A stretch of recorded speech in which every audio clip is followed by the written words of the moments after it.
Well, hello everybody, and welcome to the latest James Bond Club Ireland review of Moonraker. We're calling this our new section, which is called M's Library. So hopefully you'll all be able to hear it in the near future.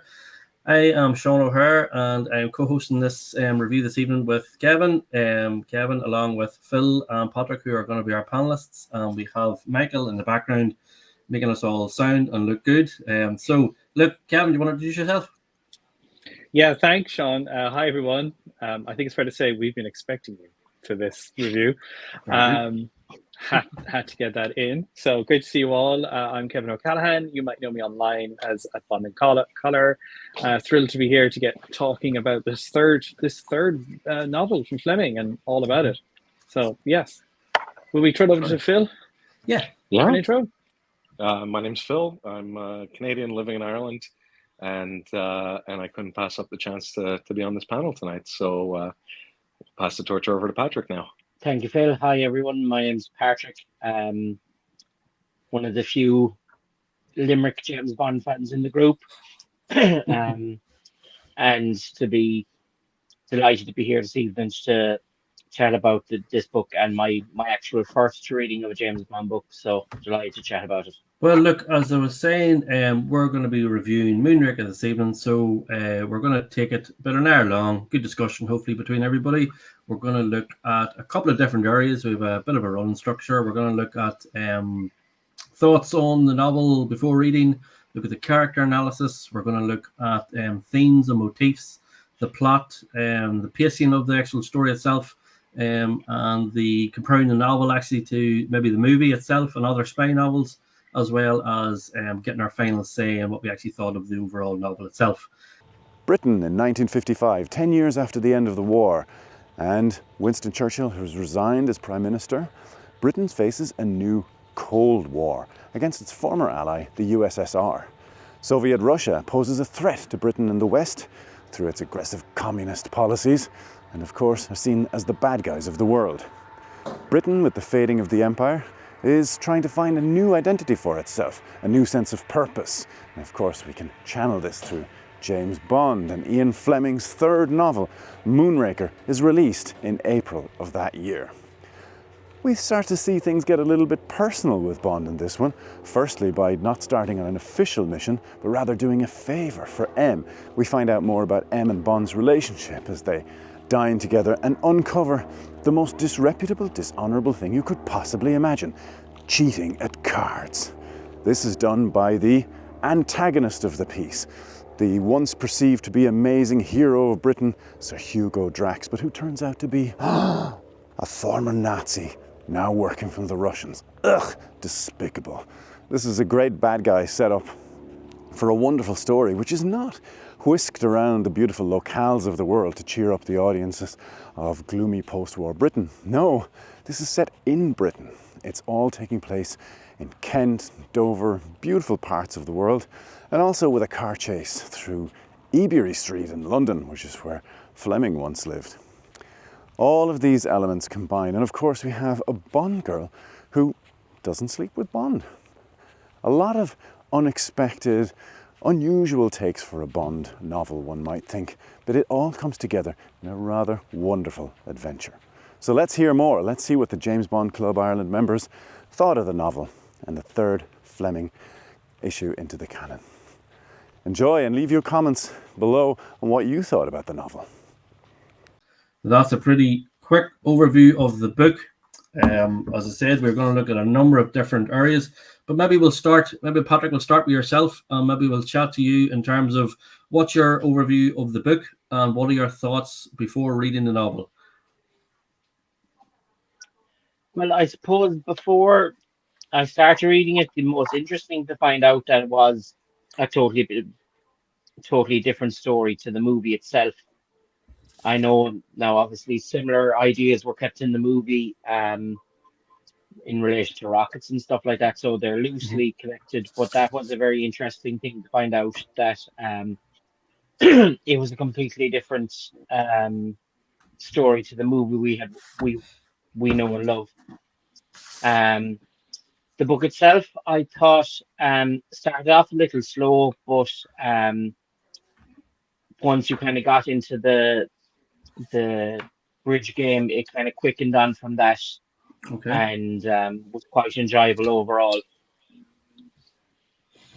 Very good, very good. And in terms of coming to it, I don't know, were you saying that's your first time reading the book, is it? Yes, it's my first time reading any James Bond novel. Oh, really? Okay, That's- right, that's- excellent. Right. That's Yes. fascinating. I think like because usually you'd assume everyone would start with Casino Royale, but like to come on in like this sort of environment where maybe the rest of us have read all the books and stuff, coming on and saying this is my first Bond book, this is my first experience of literary 007, I think it's really interesting to get a perspective from what you think it's like.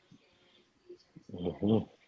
Yes, yeah, I had started previously with Live and Let Die, but unfortunately, there was a few issues and I couldn't be on the last panel for that. So at the time, there was another book released, series that I follow. So I went off and read that one and kind of forgot about Live and Let Die, and then it was mentioned about Moonraker, so I started into Moonraker then.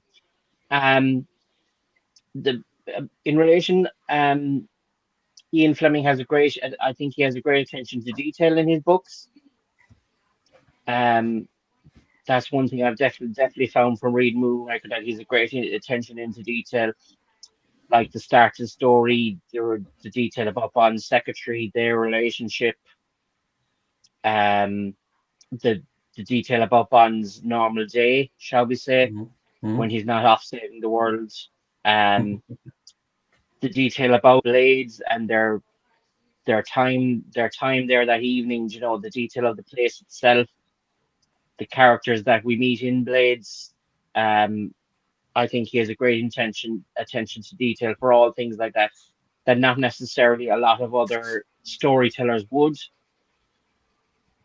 Okay, yeah, no, that's You know, brilliant. like That's brilliant. the Basildon and stuff like that in Blades, they're kind of, he fleshes them out a bit, whereas a lot of other writers would just kind of, yeah, this is a character where we meet and it's forgotten about, but you do kind of see a progression of the evening in Blades, which I thought was very good.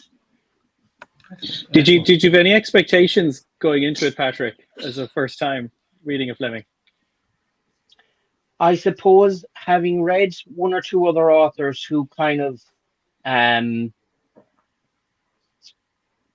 are kind of base their books loosely kind of on Fleming's writing and take from Fleming's writing a small bit, I thought it might be a little bit more straight into the action.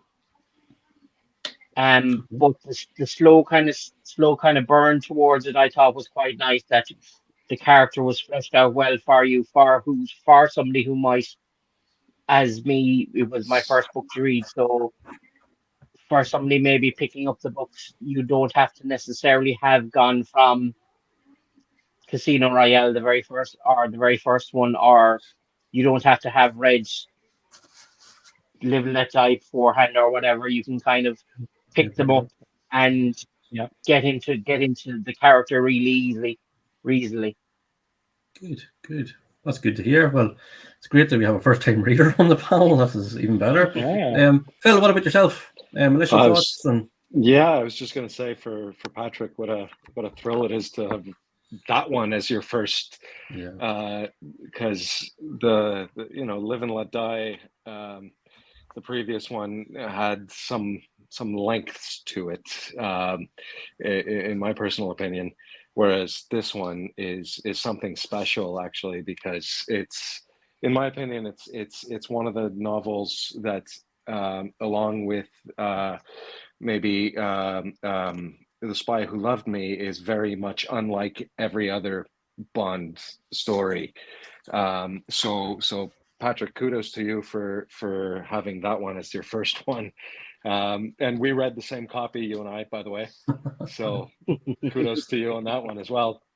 But like Patrick said, a lot like Patrick said, it's a bit of a slow burn at the beginning, and then it picks up, and once it picks up, it really, boy, does it ever pick up. And yes, the slow burn at the beginning of Fleming going into description to minutia details sometimes is what causes those slow burns, right? I don't need to know what shape the crystals on the chandelier were to get an idea of what's going on, but he's going to put that in there. So yeah, my initial thoughts are this is probably one of my favorites Fleming novels, and my first time reading it a few years back, I read it within 2 days. I think I just couldn't put it down. So it was nice to revisit this time around. And Patrick also touched on the differences between the film and the novel, and I kind of, on my first reading, had kind of expected that just because, dare I say it, a Roger Moore movie I knew wasn't going to be what the literary Bond was like. Yes. So my expectations were met there. Much prefer the book to the movie. Not the biggest Roger Moore fan. Controversial, I know, but but here we are. Enjoyed this book thoroughly. Brilliant. Good to hear. Well, very, very quickly, as I was reading my Old Pan version novel this time, but interestingly, this time I actually read it with the audiobook, so the Bill Nighy audio version, which is a different sort of way of reading. Again, I've sort of get into the last few novels or readings of books with the audiobook, which I found it a very good experience, I have to say. Obviously, probably, I don't know if I said before, but Moonraker probably is one of my favorite Fleming novels. It and Majesty of Service, I'd put them up as the top two. Definitely enjoyed reading the book, and I couldn't wait, obviously, for this book club. Really keen to get other people's thoughts and views on it. Kevin, have you just quickly just few oversights on the what you thought of the book? Quick kind of oversights there, I know, before we get into the characters, but I think it's a thriller, but it's a slow thriller. It's a detective story, but it's a slow detective story. And I don't know if people are aware, but it's actually two stories that have been mashed together that Fleming did. He was looking at getting a film. There was interest around the time of a movie, even in those days. So he was looking to get that in. And I think he had an idea for a story, an idea for a book that seemed to kind of work that way. But it's different. And bear in mind that when you look at it, it's the third book. Up till then, it is not like the previous two, but yet it's similar to the previous two. And loads of detail, lots of exactness. I think I love there's a bit of it in terms of kind of the car chase on the way to Deal and how long that takes, and the fact that it was researched. So it very much is, again, Fleming tapping what he knows best in the world that he sees around it, as well as all of the Cold War thinking at the time. So it's very much of that. But yeah, I do enjoy it. Brilliant. Well, look, let's get into maybe looking at the characters. And why don't we start? Maybe Phil, will go with yourself first this time. And what do you think about James Bond as a character in this novel? And then maybe compare it to other portrayals within the series as well.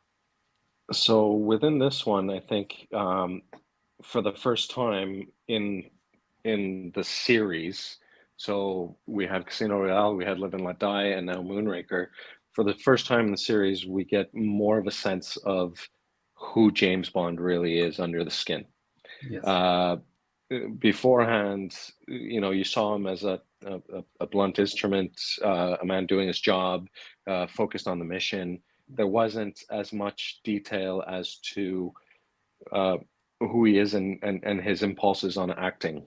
For example, when he's in the casino and he takes the drugs to kind of level himself out. Yeah. The Benzedrine to level himself out, it really comes out as a very integral piece of the character development in the story of who he is, and he needs something to calm the nerves, and he needs something to flow. So I think Bond, for the first time in the 3-book series so far up to this one, you really get into a lot more of his psyche and his reason for being. Yeah, no, big time. Like we get a lot of internal thinking. Like a lot of the novel is actually nearly Bond thinking through a scenario or what's going to happen, and it's a way for Fleming to further the plot, so to speak. But I have to say, I love that we actually found out about, as Patrick was saying earlier, normal day Bond. What he does 9 to 5, or is it 9 to 6, and then he goes and gambles at night time and like golf and gambling all weekend, and maybe what else he does. But I love to sort of find out. I sort of, if near Fleming maybe taking a wee bit of stock and saying, right, let's flesh this out more. It's not just the whole all action hero. Like he even like we were introduced to the secretary. We realize there's another 2 double O's. And we get a sense of the danger there as well. As a 008 is recuperating, for want of a better word, in Berlin. 011 is missing, so it shows you the dangers is always there. And then you learn that, like Bond, the salary he gets, what he earns a year, he gets money then when he's out on mission, unlimited supply. So I love that sort of background details of the character. I think I know you're saying it's slow when it does get a lot of detail, but I love finding that sort of stuff out. It's good. It's great for me, I have to say. Well, Patrick, what about yourself? Sorry. I was just going to say, when it comes to description of characterization, that's when the slow burn is integral to the story. My previous comment, like I said, Fleming goes a little bit overboard sometimes on just the scenery, and I know it's to create moods, but at the same time, sometimes it's like, enough. That's the journalist I'm getting. When he's just getting into the minutiae of detail. I know what you mean. I know. But yeah, it's here. As I say, Patrick, I was just going to get a quick wee thought on yourself and the character of Bond, especially as a first-time reader. Yeah, definitely. Like you were just saying, Seán, it was interesting to find out those touches about Bond, like as you say about the golf and the partying and that, and as Phil pointed about the little things like the bezel drink to kind of help him through what he had to do for the night, and like the little details about the training and work, and the, like as Phil said, as he said about the salary and about the job and stuff. It was interesting to get those bits and pieces to help flesh out the character. That kind of like the line that Gala Brand says, that these Secret Service types are all just action and sex and rock and roll, for want of a better word. That it was interesting, and like as was mentioned about the thought process, it was interesting to see him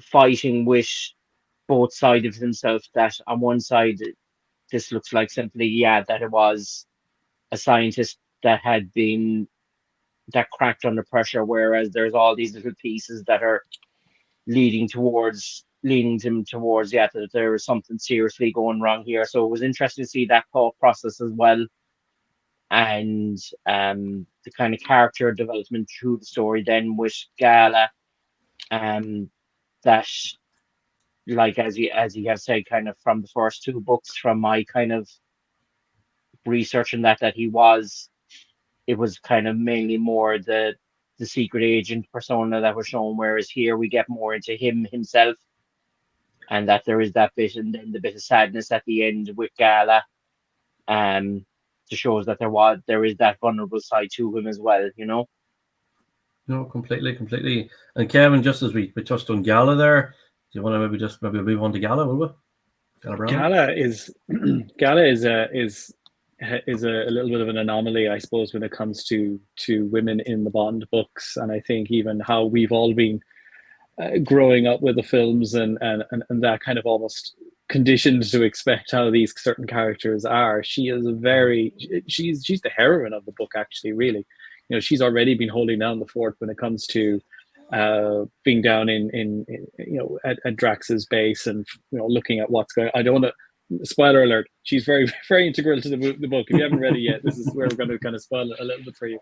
But she's an undercover police operative. She is very much focused to her job. She initially looks like she's sticking to a cover of being engaged to stop Drax, kind of coming onto her, and she's taking each step in terms of following, quite resourceful as well, I think, in the scene where she's heading back to London and figures out the whole plan with the rocket and where it's intended to go.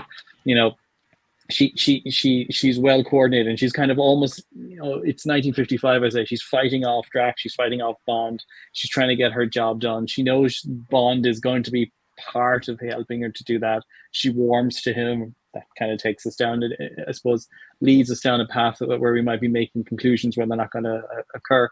But she's very focused on that, and I think a little bit of what you see on Brand is a mirror of Bond as well in this book, because even Bond himself is we see a lot more, like we say, we just talked about, a lot more detail in him.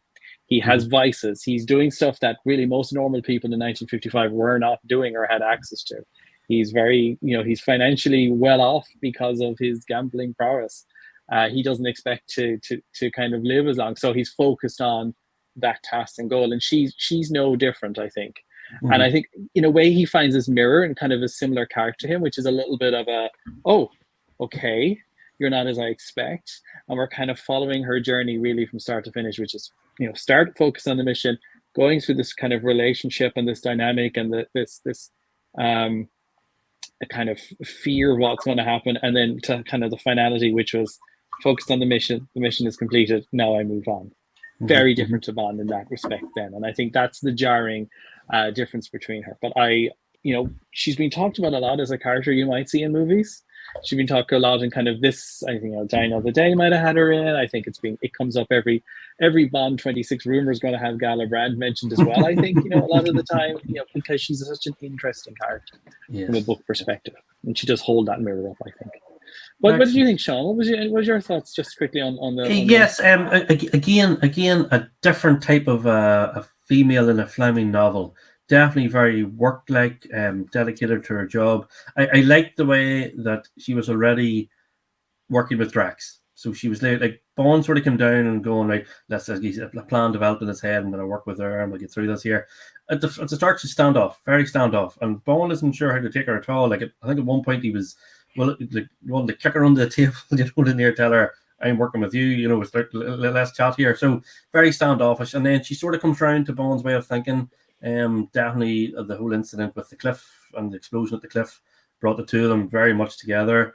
And then she sort of literally, again, as you're saying, Kevin, like an equal to Bond in terms of she's bringing her own ideas, she's coming up with solutions, she's finding ways of, she really wants to be part of the Moonraker success. But she, although in the back of her mind, she is a policewoman, she's there to do a job, and she's the one that latches on to the gyros and the notebook and the settings not been right.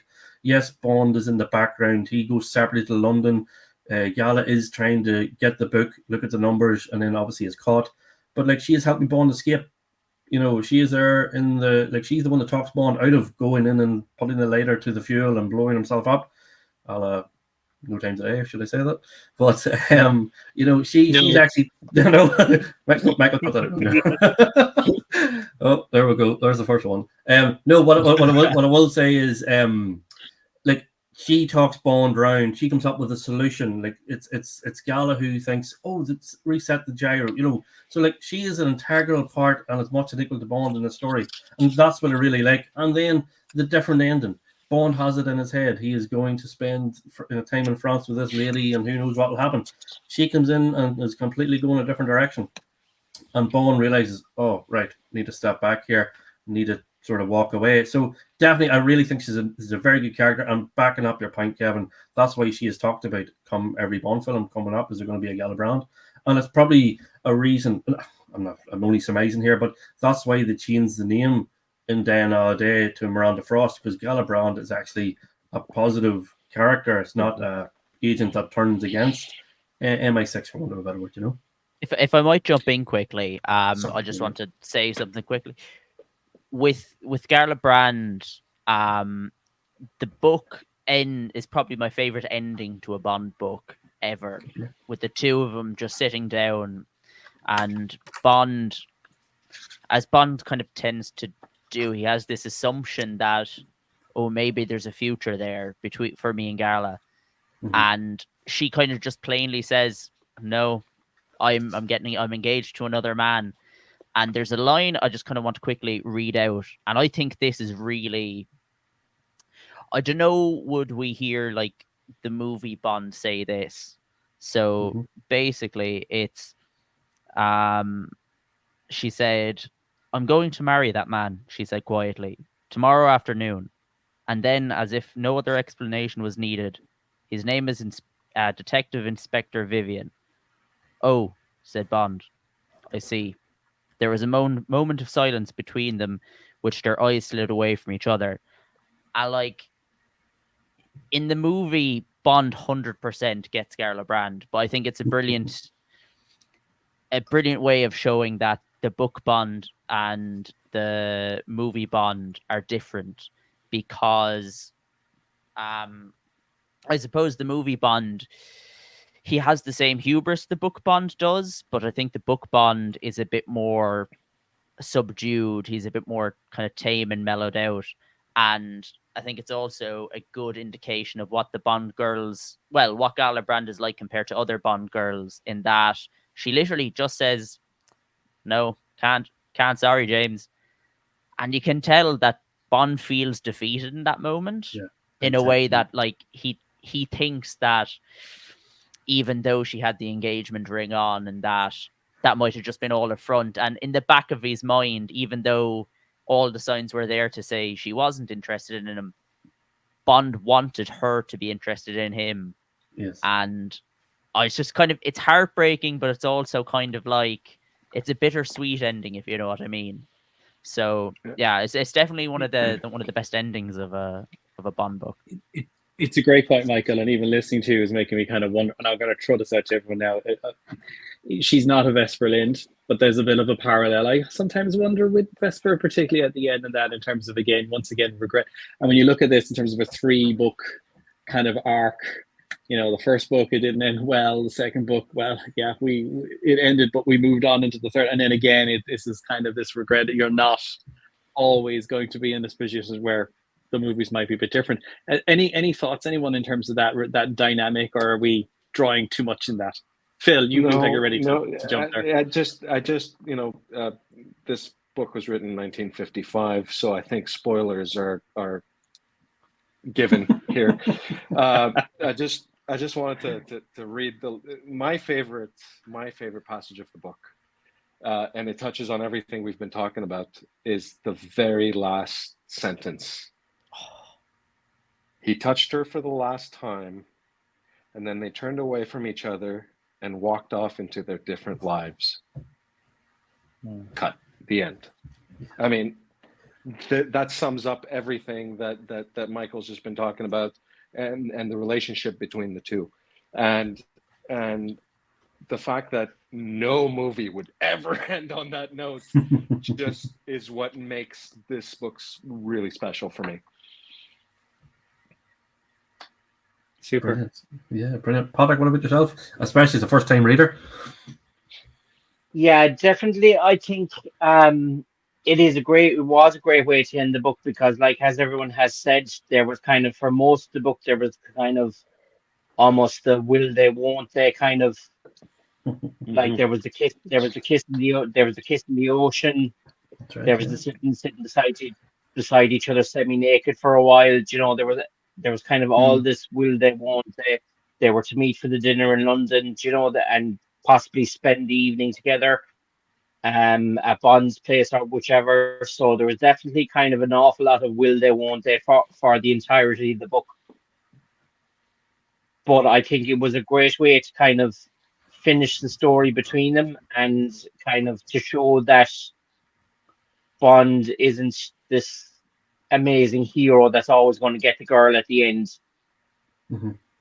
And I think that was another great kind of detailing by Fleming, that kind of, you know, like, Bond has just saved the world, and, like, as the others have said, even though the kind of, he wanted to kind of be the main hero, and kind of, like, as was said, light the fuel and go out in a blaze of glory, Brand had the wherewithal and the knowledge to talk him down and kind of, no, we'll do it this way and it'll be a lot different. But yeah, I think it was a very interesting way to end the story. And like as Kev has mentioned, you kind of do see that almost bit of Vesper, kind of ties that bit to Vesper from the Casino Royale movie, because like again, like as mentioned, the ring, and as we all know, Vesper wears the Algerian novlat for a lot of Casino Royale, but then she takes it off. So I suppose there kind of is that bit of a tie-in, but I think the book was ended very well for their story. Brilliant. No, that's good. Let's, Seán, let's do a very quick poll, and then let's get on to Drax, because I just want to see how many here on the call would actually like to see Galabrand in a Bond film in the future. Oh, 100%. 100%. Yep. So we're all, yeah. We're all in. But true to this character. True to the character, not having to change the name to Miranda Frost because she's not. After they based the character on her, they decided, oh well, she's not. She's not a good guy anymore. So let's change the name and just as a segue into Drax, the same thing with Gustav Graves, who's a parallel to Drax as well in the cinematic universe. Well, that's a very good segue. Yeah, Phil, you were just talking about Drax, so let's get into it. Get your character review of Drax there. Drax, I think, was again such a strong villain in the literary books. Excuse me, Michael, you're going to have to edit that. Yeah, no, that's all fine. Drax was one of the strongest villains in literary Bond, in my opinion. Mainly because he's a chameleon. Nobody knows who he is, and had he not been cheating at cards, nobody would have known who he is, and his plan would have just happened, right? And just the fact that he's introduced as a jovial character and somebody with maybe a genius that kind of gets you.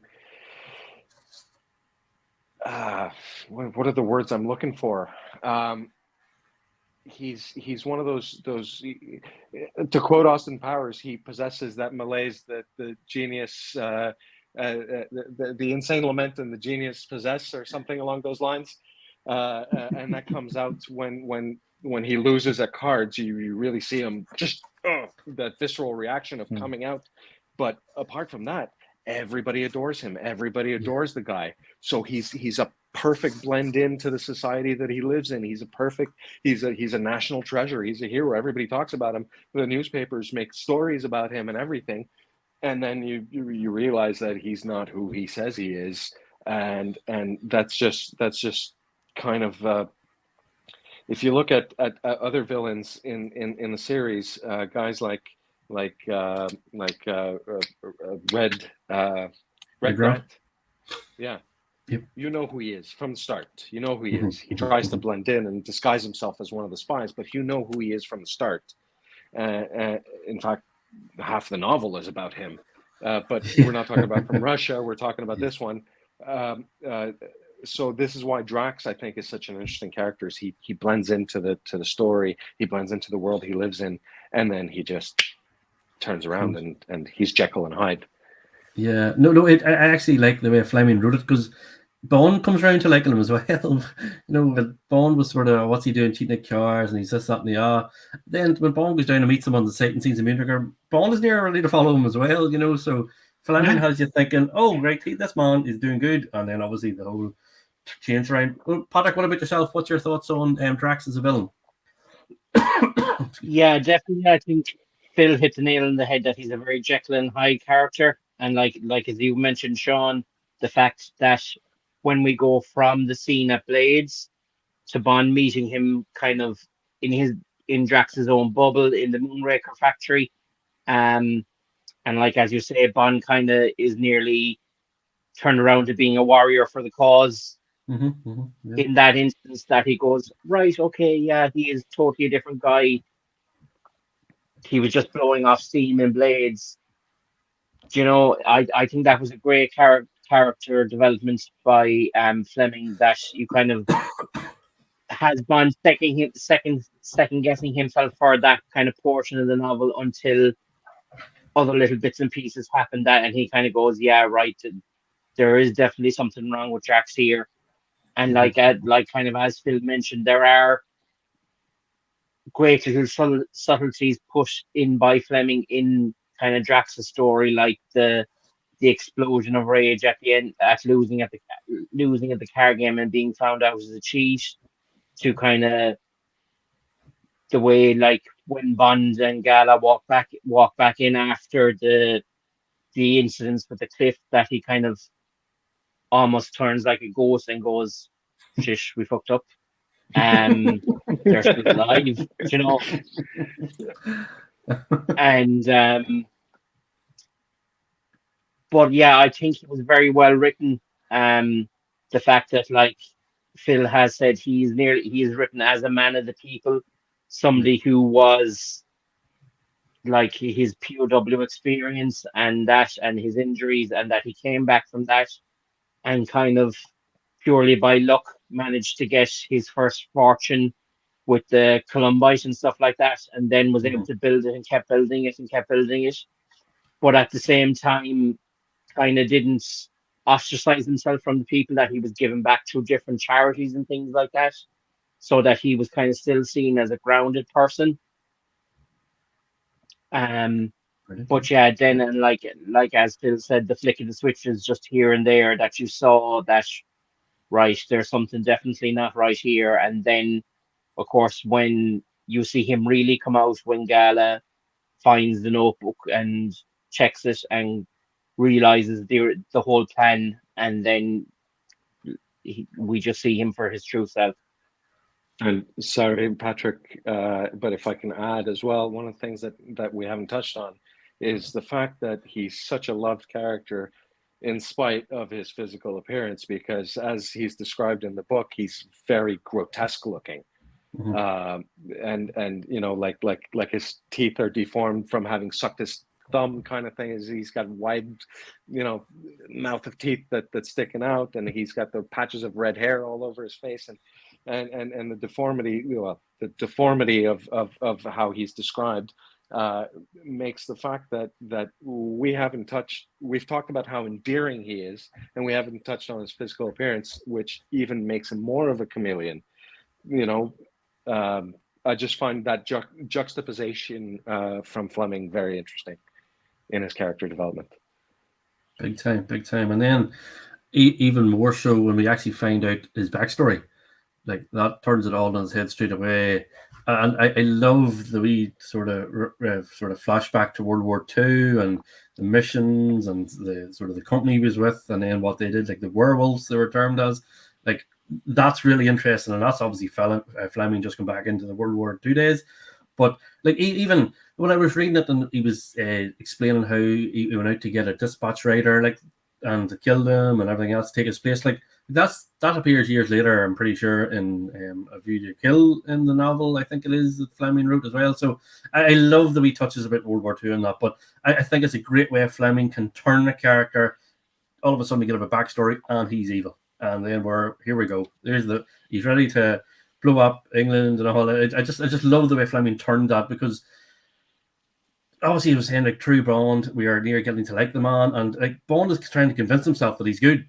Bond is trying to, he's second guessing everything that happens, but he goes, but likewise, I'm overthinking things, I'm going too far here. Bond is giving him every chance possible, but obviously Bond should have went with his instincts first time. But I just love the way that Fleming can turn that around.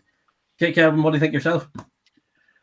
Yeah, I agree all with it. I mean, I love Phil's point about the physical and the personal part of him, and how he overcome even that for people to go, he is a hero, we love him, he's great at what he does, look what he's helping the country, we're going to be defended against the Cold War. I know we'll probably get into Cold War themes in a little bit with Drax in particular. I do and you know me, I love a bit of trivia and I love a bit of a fact. I love the little fact that Fleming does drop little breadcrumbs about him, even though even ourselves are drawn into it. Bond likes him, we like him. Like, you know, Hugo von der is it Drash? I'm probably not mispronouncing it. I think it's Dragon is the surname. If you translate it in English, is probably his surname might be Dragon, I think. And there was I read somewhere about Bond as the slayer of the dragon is the idea, but more so was Krebs, his chief of staff, who I think, or his assistant, who was the surname of one of the chief of staffs in the Nazi party during the Second World War. So these little names and little things, and they're all German and they're all over there. But no, everything's okay. But then there's a bit more. But look, I love that play, and I think he's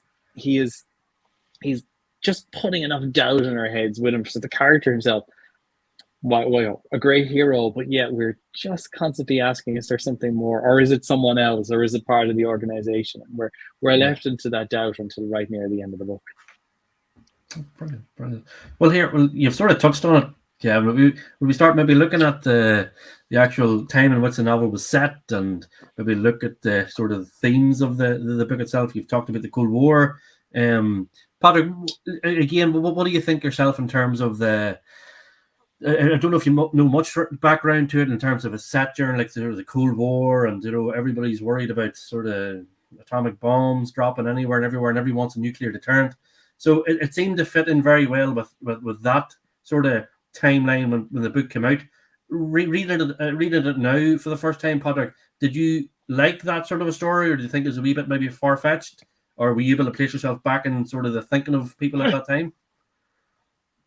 Yeah, I suppose kind of my experience, I suppose, of the Cold War kind of setting is kind of mainly from movies and stuff. I haven't done that too much research personally into it. But I suppose kind of from that way, it is awful. America's size, we don't have kind of too much British kind of I suppose novels or movies that touch on the Cold War. Now, I know we do have a lot of spy thrillers, but they're not they're more about the spies themselves than kind of nuclear deterrent or anything like that, except for maybe something like the Fourth Protocol or something like that. Which deal with kind of setting off a nuke near a British base. But yeah, I think he definitely set the book right for the time. And I think it was a very interesting way to do it. Like, kind of, as Phil has said, that with Drax being shown as this man who's going to create this device to help protect Britain from everybody else, when America and Russia are seen as kind of the big, and Britain is kind of trying to play in their sandbox a little, shall we say. I think it was done very well that way. That the story was it was a very interesting way to bring that in. That kind of one man had this idea that would save Britain from anybody who wanted to try and touch Great Britain, and I think he kind of showed as well that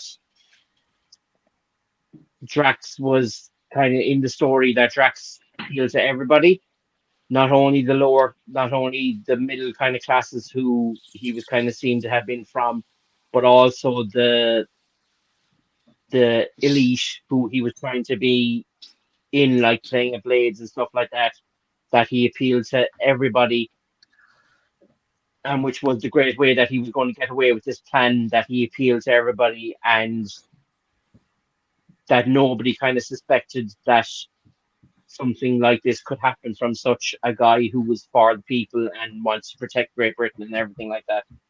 No, that's a brilliant point we just said there, because like at one minute he's in Blades playing and everybody likes him, he's boisterous, but everybody sort of gives him a bye ball of what he's doing, to the fact whenever the shooting in the pub, Bond comes into the pub then on his way down to Kent, and the pub landlord is saying Drax is such a great man, he's giving me £50 to fix up, and what a great lad, or what a great man he is, like he seemed to touch everybody, and everybody's sort of jumping on that. Yeah, no, it's brilliant. I like that point. Yeah, it's very good. Well, sorry, like a Phil. like a guy who develops an electric car and then goes and buys Twitter. Oh, I yeah, I there's a was few sitting- comparisons there, right? Yeah. I was Well, sitting down waiting for the Elon Musk reference. Well, yeah. Brilliant. Well, Be I was careful just, now. There's a fine line. There's a fine line now. We're traveling here. Michael can edit this out. It's fine. It's okay when we upload this to Twitter. He's going to slap a community notes on it saying, "I'm not anywhere similar to Drax." Oh, very good. Very Drax. good. Very We all good. love Drax. We do. Yeah, we do. Elon. Well, here, Elon. But here, we were sort of touching on a point there, and it's sort of.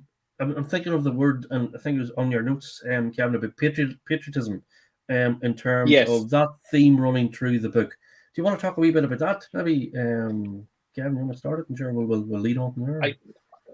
I'll talk a little bit about it, but you can't, like I had it on the notes, patriotism, deception, and Cold War. And I think, and if you've read any of the books that talk about Moonraker and the background to it and analysis and studies, and my goodness, I was actually, just on a side note, I was reading a university paper from from earlier in May, I think, from Holland, which was about the difference between the book Moonraker and the movie Moonraker, and the differences in character and the differences in story. I'll send it out later because I was just fascinated that there was a paper written about this for a university. But anyway, that's a little bit of an aside. But we talked about patriotism because the whole story is set in England, unusual for Bond, where it's in defense of the realm, so to speak. That's going on there. We are looking at kind of making sure the country is safe, that we are protected, but at the same time we get into the deception, which leads us to the Cold War, which is there are enemies around amongst us. You think like in the US around that time, you had McCarthyism, you had communists on one side, you had this fear even of the Nazis returning or coming back or some form, or they're not quite all gone, which was always, I think, when you look back at the Cold War, and I know from speaking to folks who lived even through the Second World War, there was always this sort of thing like, don't be conned here, or just look at things a little bit wisely. This could still come back, and I think that was a thought process of that time, of when the book is, and he certainly reflects it in that, in terms of Britain will be strong, we'll protect it, we have to ensure that we are against all enemies, but at the same time we don't actually know yet who the enemies are. It could be those we trust, and it could be those that are kind of out there. So the book is definitely wrestling with, I'd say, probably a little bit of society and culture at the time, in terms of looking at the world and how you see your place in the world, and all of the shifting dynamics that's in there. I just do love, and I'm going to, more spoiler alert, I do love the fact that at the end, Drax the German is heading off in a Soviet submarine with a missile that's and it's not my words now, but Wile E. Coyote would be very proud of him. I do love that. And it's a very quick ending. It's a satisfying ending. And that's it. We've sorted that problem out. Yeah, done. But there's definitely societal angst in there, and Fleming has definitely picked up on that, and I think that's what makes it so relevant then for thriller at the time. I keep saying at the time. I mean, you could read it today and it still has all of the elements that you want to do, but I think when you look at it through the eyes of how it would have been picked up on the first editions or second editions, then it has a slightly different tone to it perhaps than we would pick up today. No, brilliant. Yeah. No, that's good. That's good. Discuss. Any other thoughts? Any thoughts? Yeah, I'm just going to throw it out to the group there. What do you think? Throw it out there. Right, go for it. To unpack there. So the fact, like you mentioned, that it all takes place in Britain. There's no alliance to the US, active in this book, judging of the fate of Felix Leiter, who disagreed with something that ate him in the last book. So the fact that it's all insular, it very much gives an effect of us versus them kind of thing. We're on this tiny island and we're against the whole world, and they could be anywhere and they're among us. So that sets a real tone, and the fact that they stay in that location really accentuates that tone. And then just the whole, let's be afraid of the Ruskies and let's be afraid of our neighbors and let's just that was the essence of the Cold War. So yeah, just to go a little bit on what Kev said. Yeah, no, and definitely, I think it's mentioned in the novel that like the Moonraker can reach every capital city in Europe. The way it was just so like we're near enough all there because like America are our friends, so we're okay there. But it's everybody sort of this way, looking, it's looking towards the east. Like it's just, yeah, it definitely it was like as Kevin was saying, it's like probably maybe like in them days the angst was there. Who can we trust? We can't trust anybody, and yeah, and what Patrick said as well, like. It's the Americans and the Russians are they're the two leaders, and we want to be a part of this, and like we need to protect ourselves. So, yeah, it's definitely set in that sort of period of like the Cold War. Like we're only what 10 years after World War II, so it's still really relevant. It's all there, So definitely there was that sort of them themes coming through. Sorry, Seán. It's a hidden trauma. I think that maybe over time, as further time goes on and history looks at, you see this kind of hidden trauma coming out in terms of what happens in the following generations and decades, and then the children who didn't suffer that trauma, how their approach in the 60s and 70s is so different to that 40s, 50s. But yeah, I look, maybe there's a university paper in there to study. Who knows? There definitely is.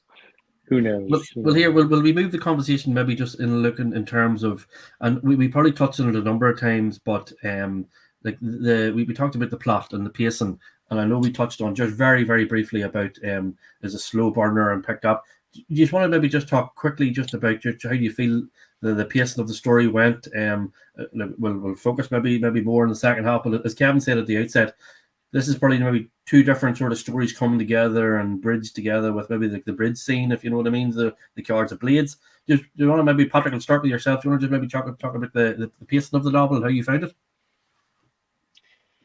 Yeah, I suppose kind of like as you said, Seán, and everybody has said, it is quite a slow burn. And when I did kind of first start it, kind of getting up to the point at where they're at blades, and that, like Phil said, that going into this description about the chandelier and the stuff like that, there's a few kind of points where I nearly put it down because of that attention to detail. So it was kind of like the bit of heavy reading and joy. It kind of almost kind of throws you off it, but then when you get into kind of the bridge game and that at blades, you kind of go, oh right. It picks up the pace then that quite intrigues you and latches you into the story more so, And I suppose kind of when he gets to the Moonraker site then, and there's even though it is integral to the story of the bit on the beach with Gala and that,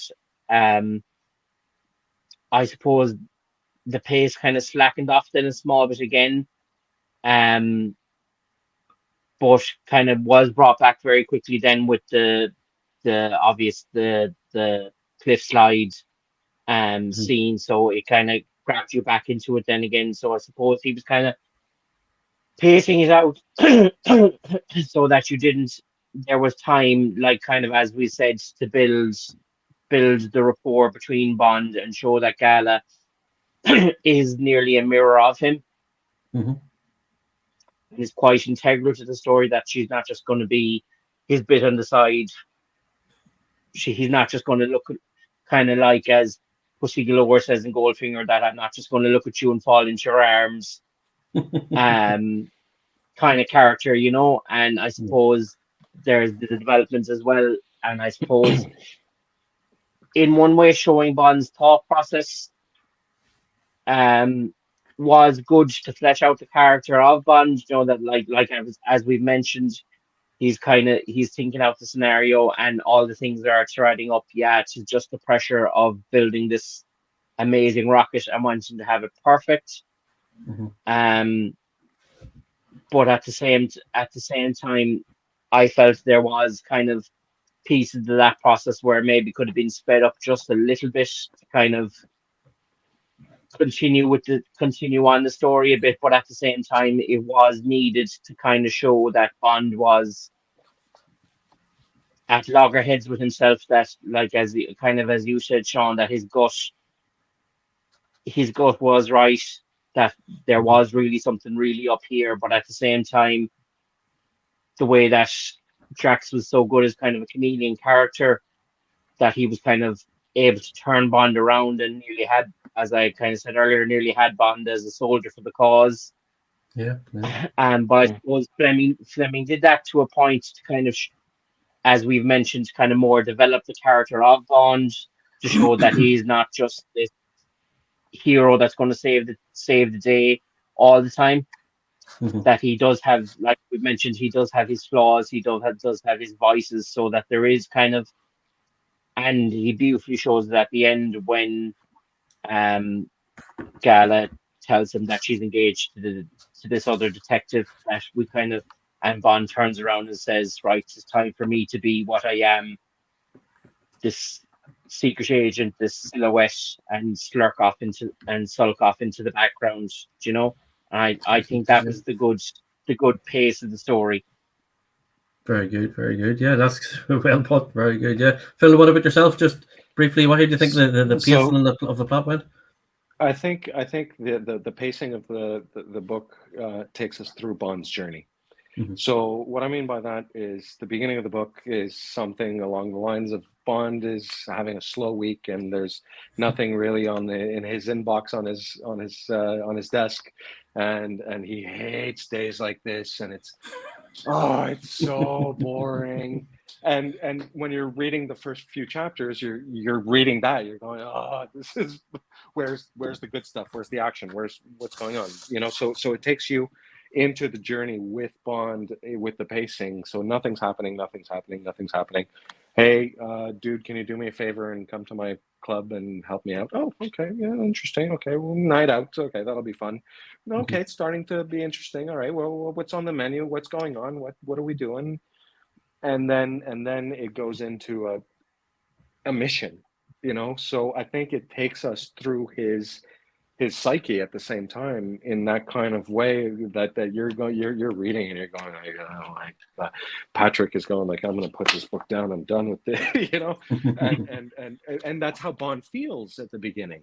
Yes, you know, that's how he is, and that's how he feels, and then it slowly ramps up, and then when it really ramps up, there's the mission, there's everything he has to do. So it's very much a crescendo to the story, you know. Yeah, so at the start of the novel, Bond is back from leave. He's tanned, you know, he's relaxed, and then he's in the mundane every day work of reviewing files, and he's reading a file. Going, why am I reading this? I don't need to know this about a Chinese cipher or something. You know, like it's probably I find that fascinating though, in terms of like, it's probably what they're saying. It's like Bond in real life, for want of a better word. You know, he's in the office. It serves the story.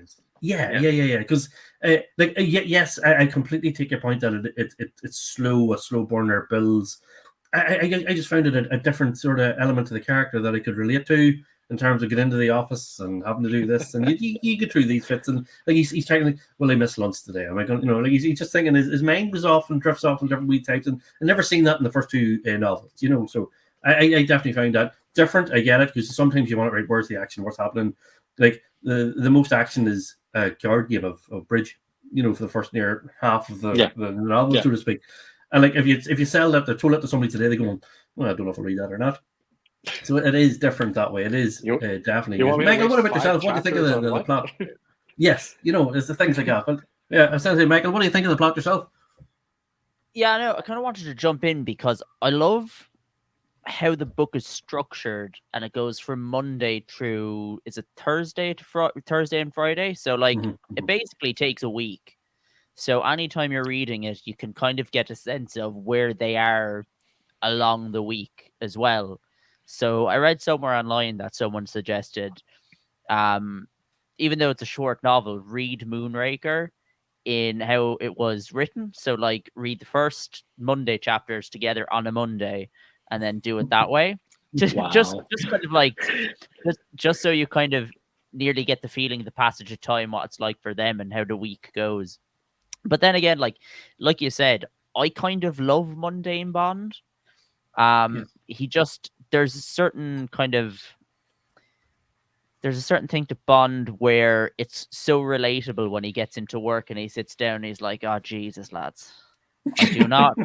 He's talking to Lelia Ponsonby, and he just, lads, I've no intention of doing any of this paperwork, but I have to. It's part of the job he doesn't like. Yeah. But I like finding out about stuff about Bond that you normally wouldn't get if he's off in a different country doing other stuff. It's more, again, like it's at home Bond. And I also really like the fact that, you know, he gets called to M's office and M is nearly like he's embarrassed to nearly ask him, I need you to come and help me. And Bond's a bit like, oh, okay. Because you can tell it's a Monday, so Bond probably wasn't expecting, he was expecting a slow week. But then he kind of gets this, oh, okay, I get to go out tonight. And like, it's really interesting. And Bond is nearly put in this environment where he's at Blades, which is a social club, and he's out with M, and he doesn't want to like embarrass M. He wants to kind of show, like, he wants to be make a good impression with M, because it's not every day you go out with your boss and play bridge. So the other thing I wanted to say, and this is just an offhand comment, a lot of people say Bond isn't a superhero, but I disagree, because the amount of champagne that man drinks is inhuman. On a school night as well. He just downs champagne for the laugh. Yeah. It's quite funny. And I love the other thing with the bridge scene is I first read the book when I was 14, and I would have been in school, and I was reading it when we all had, like, when we were doing the junior cert. We had to do like after school study, and the only reason I did it was because I had to. That was kind of like, here, go do after school study. And instead of doing homework, I just sat down and read all the Bond novels. So I just sit down, read the book, be grand. But I remember reading the actual bridge scene in Blades, and I'm like, what's going on? Because I don't know how to play bridge. And it can be a confusing game at times. And if you don't know how to play it, reading it is can be quite hard, because you're kind of reading it going, okay, what happened there? And you go back through pages, and it's a bit like that. But in the intervening years, I've kind of figured out how to play bridge. So the last time I went back and read it, it made a lot more sense. So there's a lot going on with that Blade scene. I love how sneaky kind of Bond is, realizing how he's cheating. I think that's a really good insight into Bond's character and how quick he is, how observant he is, because those are the things that makes Bond, I think, who he is compared to anyone else. How many times did M go play cards with Drax, and Bond's there once, drinks a load of champagne, and notices, okay, I know how this guy's cheating now. Whereas it was oblivious to M, but it's a really good insight to how quick Bond's character is, how observant he is, how aware he is. Granted, he had to take a load of drugs, but I think that's a really good insight into Bond's character. I definitely think the scene in Blades.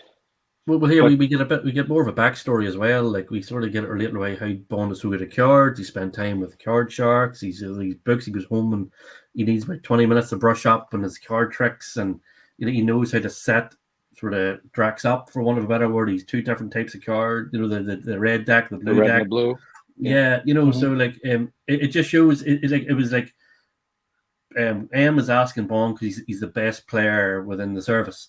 But it gives you a bit of background. He spent this time. He's done the research. He has, like, I just find that he goes home. He pulls a book out of the bookshelf. The next thing, he sits down and starts memorizing the different sort of card tricks, and then he's ready to go. As you say, I love the bit in Blades where Bond walks around the table and is able to position himself between, is it who's he playing? Basil? Is it Basil? And he's playing earlier on. He's watching him. so, yeah. He's sort of watching. He Yeah. knows what he's doing. He can see what he's doing, and he moves on around and sees what he's at. You know, I love just the way, like what you're saying, is it gives it there. He walks in the room. It's like he walks in the room. He knows what to look for. He's looking for exits. He's doing this. He knows what he's looking for when he walks around that table, and it's another insight into just the different man that he is. I love that. And Seán, to add to that, you know, you see the calculating part of it, right? So you see him doing the calculation, and then you see him thinking, how am I going to catch this guy? Oh, I know exactly how I'm going to do it. And when he actually performs it, it goes even one step further into the character's psyche, where he had to put his hands in his pockets because the sweaty palms would have, you know, given away that he was doing something that he shouldn't, you know, he was, if this doesn't work, I'm going to sweat on the brow kind of thing, you know? So it really shows him, you know, the full character of, the calculating guy. And then the guy who all right, I'll make the decision, put the plan in motion. And then the scared shitless guy, he's going to get found out. Yeah, you know? Yeah. And definitely that's a theme as well. I was reading the Raymond Benson's Bedside Companion. He makes a sort of point that a lot of the novel is about gambling. Like Bond is jumping in, he's going to gamble. He thinks he's going to get him, but he's going to stick getting higher and higher. He's near betting a year's salary at some point, but he's going 5 and 5, I think it is. But you know, and he goes, "Oh, I don't want to make a mess of this. I don't want to, embarrass him." And then like the themes later on about gambling, about Drax is good, he's good. Like Drax is gambling. You know, like there's a lot of different themes. Like, I'm touching on themes again, but gambling is a big part of it as well. You know, that's very good. Now, well, it is a gamble being a spy, isn't it? Sorry, whoever I interrupted, but it is a gamble being a spy. Yeah. I was just about to say one of the I know we're talking about pacing and we're kind of focusing on the first bit, but one of the winners in terms of that pace is actually M, the character M, because we get M out of the office, we get M. You know, it's almost, I don't want to say it's the first half of the book is M's story, because it isn't. It's Bond. In a way it is. It's M going, I have a hunch something's not quite right here. Let's dig into it. Let's do a bit of detective work. You're the best card player in the service. You know exactly what you're doing. Come along here. And like you say, we've had the monotony, we've had the mundaneness of it. And then suddenly. And I think it almost starts to kind of, the whole arc from the start of the book to the end of the book, you've got M and you've got him out of the office. You see his thinking about it. Each step, and they call it the Fleming sweep in terms of each chapter leading you to the next. It picks up continuously though throughout the book, so that when you get to the kind of, going down to Kent, like the Moonraker, we've got 2 days. The clock is ticking. We've got to react to it. Now the launch is coming near. You're heading up to London. You're going the wrong way, and all of that. It does start to kind of to take up on that. So I think the pacing's good, but I do look at it in a way as a kind of an M story that turns into a Bond taking the action, which then, like you said, Phil, turns into the mission, and that tempo, continues to speed up as we kind of go through that. But yeah, brilliant. Yeah, well, as I say. Yeah, no, it's brilliant. As I say, we're going near an hour and 10. We're looking at there now. We need to wrap it up. Yeah. Well, look. Why don't we take maybe the last part? Maybe looking at 2 stages, but not. Sorry, Michael, are you okay to edit sort of certain things here? Yeah. Well, I was going to say, do whatever you want. Okay. Do whatever you want. I think. Sorry, go ahead. Sorry, Phil. What was that? Sorry. No, Michael said do whatever you want, and I said within reason. Oh God! and if it's legal, it's fine. I didn't hear that. Champagne and Benadryl, never again. Never. Yeah. You want at 2 o'clock in the morning here? have to method read Moonraker with champagne and Benadryl.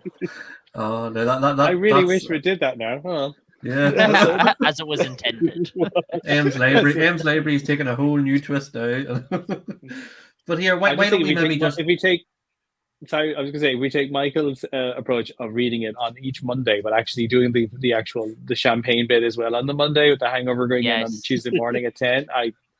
But there's something in this. Here, it gives a whole new meaning to a watch along. Oh, big time. You know what? It's very just off topic, but see, reading again, I completely forgot. Like he didn't start work till 10 o'clock the next morning, and he went in, he was dying for one of a better word, you know what I I mean? was dying. But he yeah. had to go to work, you know, but he still made work for 10 o'clock, punctually at 10, he walked through the door. He going, well, that would sound like a flaxy 10 o'clock time morning just to go into work and go, oh, I have to do this. But And I think for an Irish audience, I don't think that really was any big achievement or feat whatsoever to be out till 3-4 in the morning drinking and then straight into the office. he didn't go to the 10. I think At 10 he had a lion. I think his He's best had a- achievement he's had- was I think his best achievement was not coming across a guarded checkpoint and getting getting arrested by blowing the bag. That would have been a quick end to the book. Your man Valence would have been ringing ball for quite different sort of things, you know what I mean? Yeah. Em would have been on to him, get that man out. Get that man out. Oh, brilliant. Oh, Sorry, that's so good. let's Right. go- Seán, you were saying. Sorry. Cut. Let's get back on. Why don't we just very quickly touch on, maybe look at sort of compare Moonraker to the novel and then to the film, just very briefly. And then we'll go in terms of our final thoughts. And we'll chat to each of us just separately, final thoughts. What do you think? We'll go with that? Yep. Beautiful. Right. Okay. Well, there's Michael yawning there. Good man yourself. Not that bad, oh. Yeah. It's all right. It's all Right. right. Well, then, sure, right. Well, I'll. You happy enough? Kev, do you want to lead this one? Do you want to lead this one away? Or do you want me to take? Go for it. You've just started. You started to set it up, Seán. Bring it home. Right. Okay. Well, the very great points there, lads. Well, here, look. Why don't we maybe look at the Moonraker the novel and Moonraker the film, and let's compare the two. Patrick, we'll start with yourself. Thoughts on the novel compared to the movie? Which do you like better, novel, movie? And sure, we'll take it from there. Well, I suppose kind of as I mentioned earlier, I suppose they did kind of time together in a way, I suppose, that they're both about a Moonraker rocket, shall we say. So they kind of tied them together that way similarly. I think the villain of Drax was definitely better in the novel. Very good. I think, I don't know, I just kind of feel even though the movie is quite good, and I suppose if you're kind of, you do have to look at the time that the movie was put out, and it was put out to try and kind of combat the phenomenon of Star Wars, shall we say. So, I suppose you kind of have to look at it that way. I kind of did feel that there wasn't enough development of the character of Drax in the movie, as why he was just kind of seen, he was just kind of another villain bent on world domination and wanted to have the world in his own way. So I suppose kind of the movie did slightly falter in that kind of development of the villain character a bit, whereas I think the villain in the novel was a lot better. And I suppose having read the book now, I would kind of prefer the book to the movie, but at the same time, it is still a quite a good movie for, as mentioned, for the time it was put out, when it kind of was put out and I can see why they changed the story from the novel to deal with what they were trying to compete with at the time, with the likes of Star Wars and that. Just have it came out, they were kind of trying to compete with that. So I see that why they changed it and took it from being all based in England to kind of going to Rio and all the different places. So the novel for me would top the movie in places such as the character, the villain, and kind of the character development of the villain. That's kind of my thinking about it. Fair play. Phil, what about yourself? I 100% agree with everything Patrick said. I'm going to add that, to quote Cubby, we're not science fiction. We're, in fact, science fact. For me, competing with Star Wars, turning this into a science fiction film, it kind of rendered the movie into a parody of itself. It's not dark. It's not conniving. There's no meat to the villainry of Hugo Drax as there is in the book. The book could have been if it was transposed into modern times, the book would be such a dark movie to make. With the dark lit casino and in the blades and you know just the action of it, you know, and like Michael touched on, if you made a movie that was like opening Monday and then everything that happens on Monday, Tuesday, you know, kind of a Quentin Tarantino kind of way, would be much closer to what the book is as to the movie, which I find is a parody of itself. And I think as far as a rendition on screen of what this book is, as far as the characters go, Die Another Day did a better job than Moonraker did in the film universe. But that's my 2 cents. Maybe controversial. Not everybody's going to agree with it. And if you love Moonraker, kudos to you. And Michael Lonsdale's performance is great. And the movie on its own, if you take it as a parody, is wonderful. It's very camp, but it has nothing to do with this book. Yeah, definitely. Kev, what about yourself? I'm going to quote a different film altogether, which is just about the differences. I'm going to use it in terms of the differences between Moonraker the book and Moonraker the movie, which I do love both. With my little Moonraker poster in the background, but it's the line. I'm reading it now because I don't get it wrong. Like Peking duck is different from Russian caviar, but I love them both. Was that a Calvin Dyson quote? That is, I don't. That is not a Calvin Dyson quote. Although I'd happily. Because I'm pretty sure Calvin Dyson said about this, because Calvin Dyson's favorite movie is Moonraker. So shout out to Calvin. It could be. Come see us. Shout out to him if he has said that before. But I do think I love the book. It is on its own. It is pacey. It gets there. It builds up. The tension ratchets up. We've talked. Everything we spoke about is the reason why I love the book. I love Moonraker too because it's just utterly bonkers and of its time. And I also love the fact, I suppose, when you think of Moonraker, that book, bits of it are dotted around everywhere when you look at the movies anyway. Yeah. There's a lot of material, a little bit of, you know, Bond observing someone cheating at a game, or you know, the kind of the tension in terms of, you know, even Moonraker itself when they're caught in the rocket launch area and they have to get out in the actual film. Little bits of it that we probably wouldn't quite have thought about at the time when you're looking at it are there. So I mean, I love them both. They're very different. They should be treated in a very different way, and but they should be equally embraced. That's my 2 cents. Seán, I'm gonna fling it back on you now. Yeah, well, I treat them completely separately. I have to say, the novel for me is, as I probably said at the start, it's one of my top Fleming novels. I really enjoy the book. I love the way that it sort of slows down. We see a lot more of the Bond character. Different again. It's all set in England. We just assume that Bond is this globe-trotting agent that goes everywhere. But I much like the Globetrotting is much like based in England. The story sits well. I think it reads very well for me. The movie is completely different, I have to say. Not one of my favorite films, but I wouldn't compare the two at all. I wouldn't compare. It's night and day. It is night and day, to be honest with you. The film is what it is. As Patrick was saying earlier, it was set at a time and it was competing against different genres.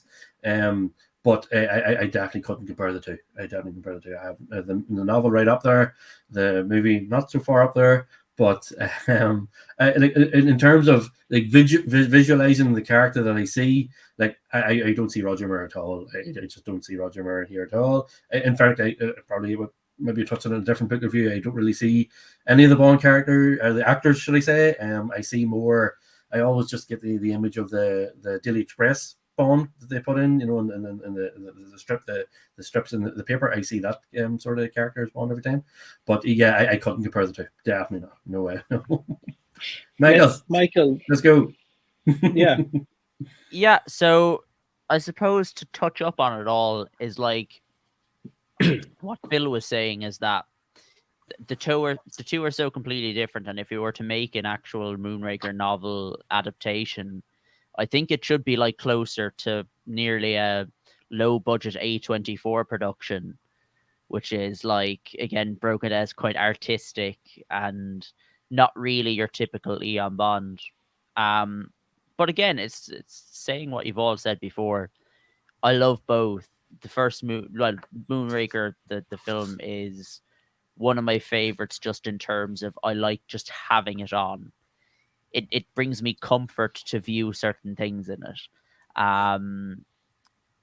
As Paul graciously calls me Chang a lot of the time in the background doing the dials. So it's just even little things like that, characters that in the movie that aren't in the book. I love them. So like you have Chang, and I really like Dr. Goodhead. I really like I just like kind of the globe trotting nature of the movie as well. It's one of the movies where I think he goes to nearly every continent at some stage. But then the book is just completely different. It's a lot more of a kind of, this is kind of a week in the life of Bond, and it all climaxes in this big event. But the start of the week is quite mundane and normal. So there's a lot I really, really love about both. And to be honest, I kind of want, after listening to all this now, I just want to go back and read the book again, just to pick out little bits. It's it's a brilliant read, and I also think the beautiful thing about Fleming's novels is I don't think they're massively intimidating. Like, the size of the novel is quite thin compared to like a lot of other books you might want to read. Like, if you wanted to read, say, hypothetically, like Lord of the Rings or something, you'll be there for a week trying to read it. Whereas this, you could knock out in 2 days and you're fine. So, yeah, a lot of love for both Moonrakers. And that's kind of about it. I'll leave it at that. I'll leave Seán. I'll leave you wrap up. Just before we wrap it up, I just want to say, just on the back of it, reading it again, because I was chatting with Seán before we had the call tonight, and we were kind of going through trivia and facts and having a bit of a laugh. But how lucky we are that we can read Moonraker, because if you were living in Ireland in 1955, between the 21st of June and the 6th of August, you were not allowed to read Moonraker in this country. Really? It was banned. It was banned as an obscene publication. They banned Live and Let Die. They banned Live and Let Die because of the voodoo, and then they banned Moonraker as well. They banned Moonraker. Is it just an anti-British sentiment in Ireland, or? Well, it doesn't last long, because it lasts about 6 weeks and then it gets lifted, and it seems to be a treat on it. But if you really want to read Moonraker, so let us all count ourselves fortunate that we can pick up a copy of Moonraker today, 2024, without fear of any Irish book censor coming near us. Brilliant. Great bit of trivia, I have to say. Yeah. All right. Okay. Yep. Will we maybe just go around sort of the panel once again and get final thoughts? Just a few sentences just to sum up your final thoughts on the novel. I'm just going to maybe just start it and go around sort of the guests. Is that okay? Yeah. Okay. Right. Well, so let's maybe sort of sum up our thoughts on the novel overall. I'm just going to go around our panel and get a few last thoughts on how you found the novel on this time of reading. As just a quick wee point, I was just going to point out, I think, Phil, you read it with an audiobook as well this time, did you? Just maybe we'll start with Phil. I did. Get your thoughts on that, and then maybe we'll sum up and just what you think. Yeah, go ahead. So I was listening to it on my commute in and out of work on the bus and on the Lewis, and the audio was kind of soothing. I found a free version on YouTube, and I'm not sure exactly which version I listened to. I know it wasn't your one. I think it was the version by Simon Vance. He done all sort of the audiobooks over a time, but I think that's it. It was he was reading. Yes, I like that version as well. Yeah. And the reader's voice was kind of calming and putting me in a good place to follow the story. And the audiobook was a new experience for me. So that I would suggest, anybody who likes audiobooks, follow along with the reading material or listen to it. Really helps to concentrate, especially if you're in a busy area. But if you've never read this book, read it. And Patrick, I am jealous that that's your first, that's your first to go with. I wish I could go back and read this one first myself, just because it just sets an expectation, and some of the other books will meet those expectations. Some of those other books will not meet those expectations at all. But it's a really, really good grounding place to start with on your Bond journey. So that's my 2 cents. Brilliant, Phil. Brilliant. Thanks. Patrick, we'll pass over to yourself. What's your final thoughts on the novel overall, especially as a first-time reader? Yes, it's for my first Bond book to read. I think it was one of the good ones, as Phil has said, to start with. It's great.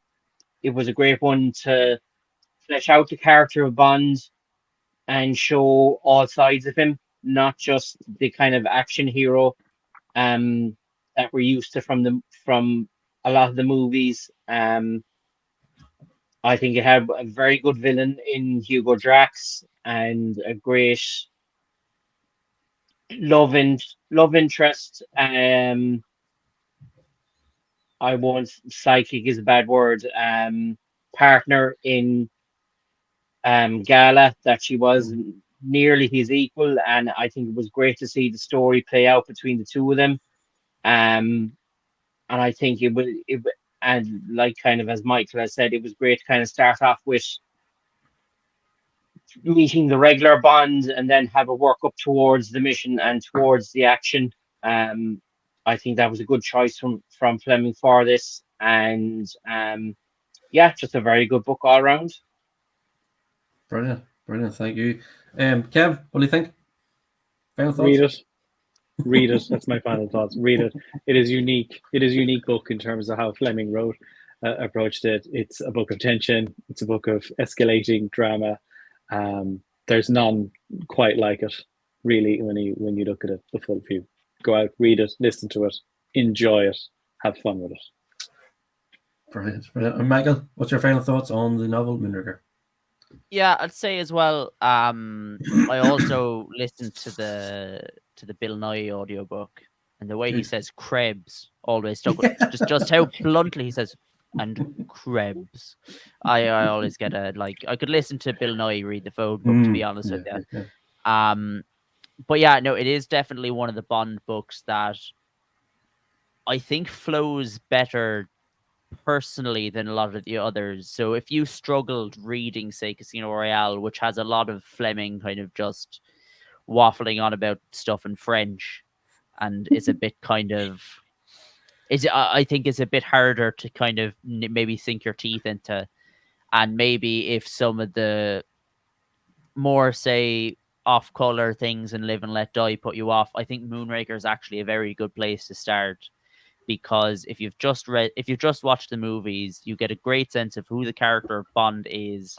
You get a cracking female protagonist in it, and Drax is a brilliant antagonist, and all of it culminates in this quite simple but effective story. Brilliant, very well put, Michael. Thank you. Well, folks, look, that brings us to the end of our review for the Library in terms of reviewing Moonraker. Can I just sort of finish up by saying thank you very much to our panel tonight. Thank you, Patrick. Thank you, Phil. Big thank you to Kevin as co-host this evening. We were chatting on and off the last few days of how we're going to get through this here.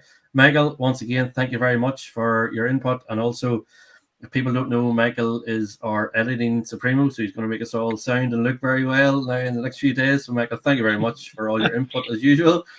Well, folks, look, just want to finish up by saying again a big thank you, and I hope everybody enjoys listening to this latest review from James Bond Club Ireland.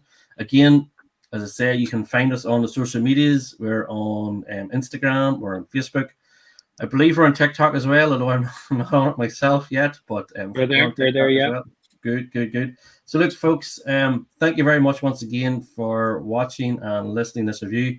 And yes, we will be back in the near future with our next Ames Library review. We're not going to release it just yet, and we will keep you waiting a wee while longer, and we'll get the word out very soon on what we will be doing. Thank you very much, and all the best. Thank you. Bye. Bye. Thanks, everyone. Cheers. Thank you very much.